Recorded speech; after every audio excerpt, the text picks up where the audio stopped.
Sosiaalidemokratian vahvuus on ollut sen ohjelmatyöhön perustuvassa selkeässä poliittisessa linjassa.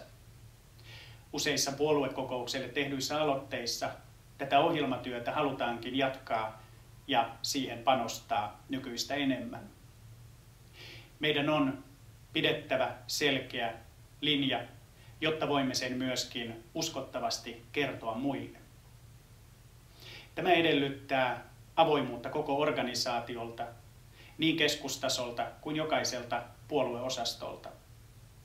Se edellyttää halua keskustella ja se edellyttää kykyä ymmärtää niitä ihmisiä ja muita järjestöjä, jotka käyvät kanssamme tätä keskustelua.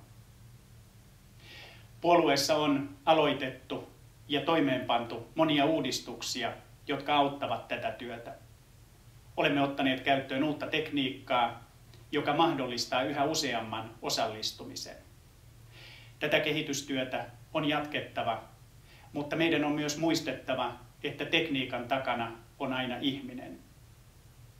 Yksi puoluesihteerin keskeisiä tehtäviä mielestäni onkin kertoa puolueen linjaa ympäri Suomea ja myös tuoda sieltä viesti muulle puoluejohdolle. Koota niitä tuntoja ja toiveita, joita ihmisillä eri puolilla Suomea on. Tämä työ vaatii pitkäjänteisyyttä. Ihmeitä ei tehdä hetkessä, eikä niitä tee yksittäinen ihminen.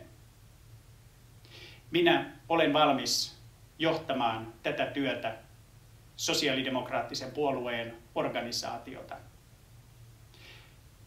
Se täytyy tehdä yhteistyöllä. Haluan tehdä sinun kanssasi sydänlämpöistä sosiaalidemokratiaa.